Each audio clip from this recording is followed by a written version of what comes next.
Hey guys, welcome to our video. This video was filmed in the fall of 2019 at Linville Caverns in Marion, North Carolina, which is right off of the Blue Ridge Parkway. When we shot this video, we shot it with our DJI Osmo Pocket. This was the very first time we had used this camera, and we had no idea what to expect going into a dark cavern. You will see that the camera actually did pretty well. It picked up a lot of light out of nowhere. But there was an operator error, and I had no idea how to get the camera lens to go up or down. So there's a couple spots in the video where you'll see our guide is talking, and she's pointing something out, and I could not get over there to figure out how to get it to go up or down. But I hope you enjoy our video, and be sure to check out our other videos on YouTube, and be sure to like, comment, and subscribe so you can check out other future videos as we post them.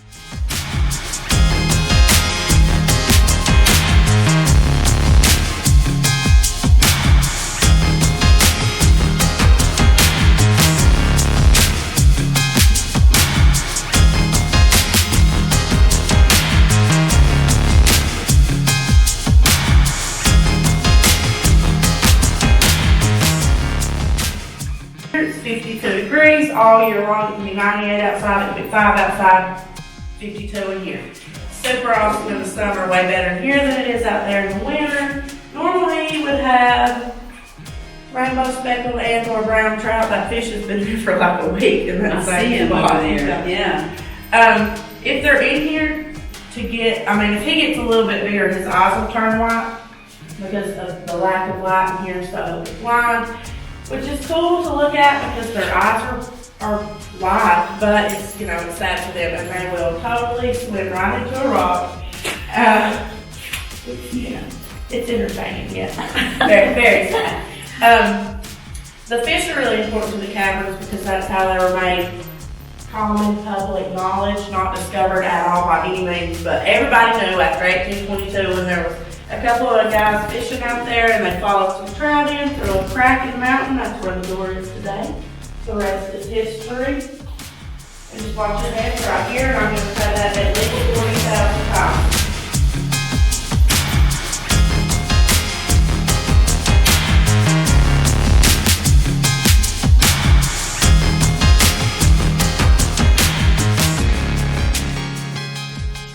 So there's 3 levels. We're on the middle one right now. We've got 8 upper rooms. We'll go in and tour one of them. And then we've got a lower level. You get to see some of it as well. This right here is pretty much the sole reason that we don't go into most of those upper rooms. The floor's super duper thin. We'd fall through it for sure. It'd be a terrible time. I'm sure nobody paid to do that. Nothing in here has been cut or carved out. It just naturally has formed that way. And besides the spiders, that is not even that's the fish. Besides the fish, we've got millipedes, centipedes, cave crickets, crawdads, salamanders, and spiders. Yes, I hope we see one. They're very elusive because they hide under rocks, But if we see one in here, they're really light blue color, also from the lack of sunlight. It's really cool.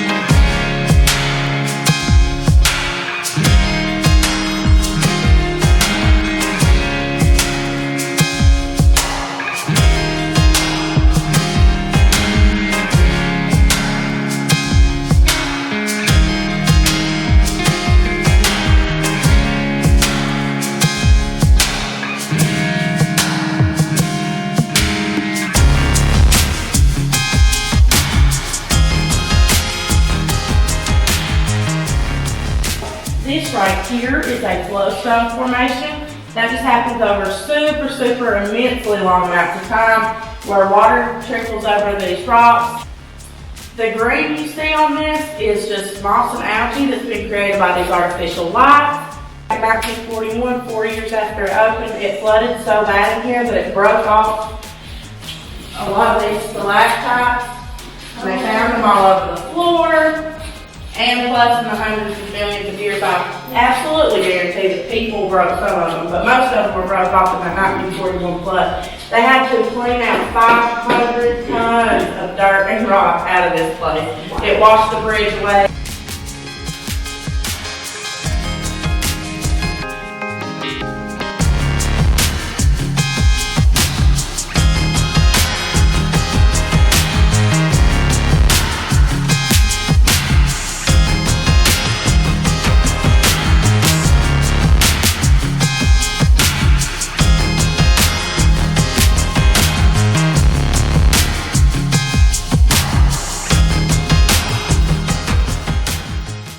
So this right here we call the deserter's fireplace, and the reason we call it that is because back during the Civil War there were deserters that didn't want to fight.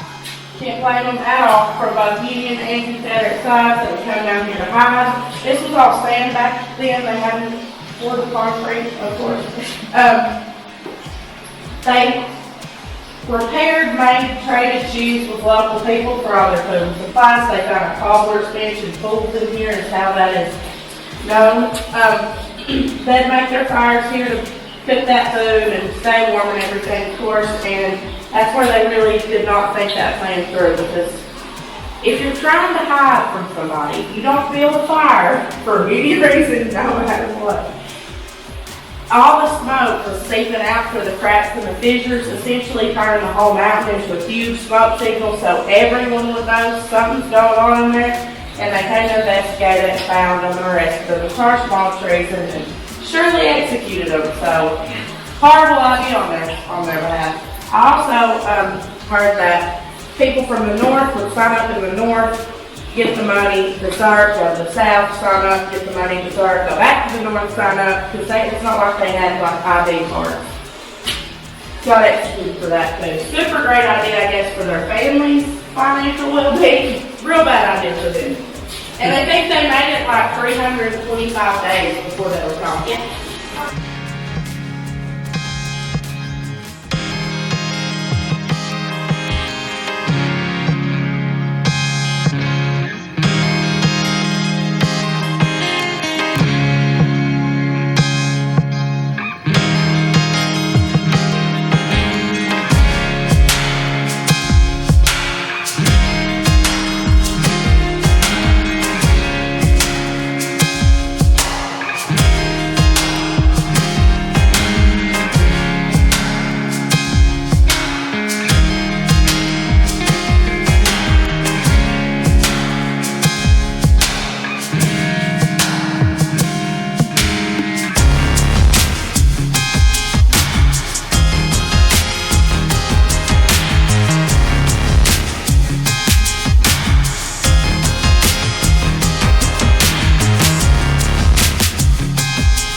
So down below your feet, you'll see what we call our bottomless pool, and the reason that we call it that is because workers back in the 1930s dropped a 250-foot weighted cable down there to see if they could reach the bottom, and they didn't. So then in 2005, you know, like 80 years later, we had scuba divers go down there, and even with their equipment, they couldn't find the bottom of it. And they squeezed as far as they could go between those rocks like absolute maniacs, and still we don't know how deep it is. But what I think is really interesting about that is that, you know, they say that if you keep digging you'll always hit water. Well, this is some of said water because it's the natural groundwater table where it pulls up underneath the surface of the earth. Fun fact, there's a pipe that goes down in this hole right here where I turn the lights on and off. We drink that water every day. I know people are normally like, but true story. And like I said, you can touch in here, and this is a really good place for me to give you a visual representation. Touch that white part, it's great. Like in the middle of the wider part. Doesn't it feel like a piece of fine china or maybe a toilet seat? This is a really good spot for me to give you a representation of the effect that touching rocks has on them. These rocks, like right in front of your face, look like any rock you'd see anywhere, no big deal, who cares? But these across from this light and across from me, Still have growth and formations on them and fungus, by the way, so notice that. It's really more like moss, I guess. But what happens is the oils and salts in your skin cause the water to flow around it and not over top of it, so therefore minerals aren't being deposited, so it doesn't grow. And it also kills it off and causes discoloration, because you would think these rocks are really dirty by the darkness of them, and they're not. You could probably get it clean with a Mr. Clean Magic Eraser, but you know, what can't you? But here's this pipe. Yeah, I mean, like any stuff that's floating on the top is like 100% from humans being in here. Because the water that seeps down through the cracks and everything, it takes about 4 or 5 days to get through here from the top of the mountain. And it's completely filtered out because limestone's a natural filter. So if you catch a drip in your mouth, it's fine. Drink it up.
This right here is our oldest, largest stalactite. We call it the guess what rock because everybody says it looks like something different.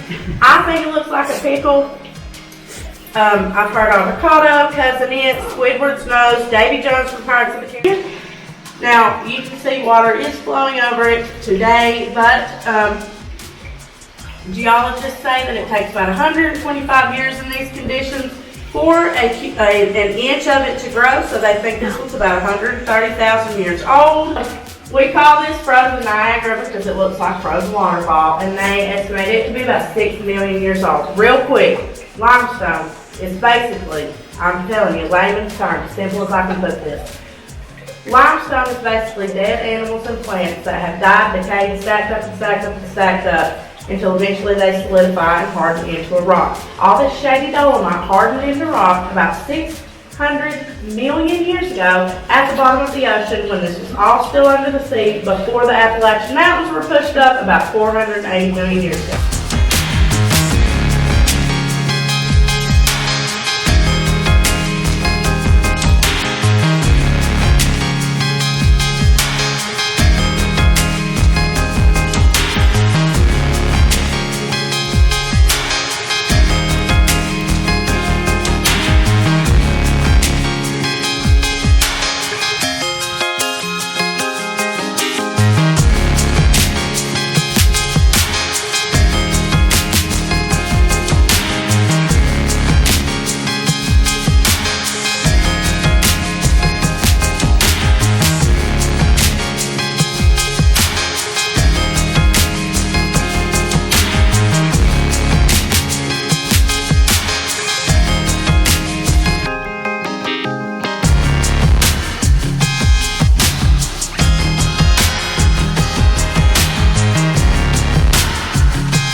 see some stalactites hanging down.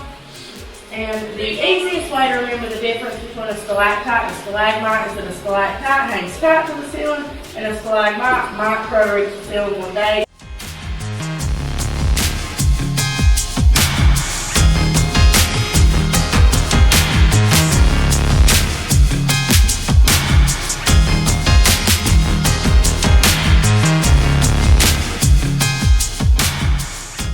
Thanks again for watching the video. I hope you enjoyed it, and be sure to like, comment, and subscribe to check out more of our videos. There are many more to come.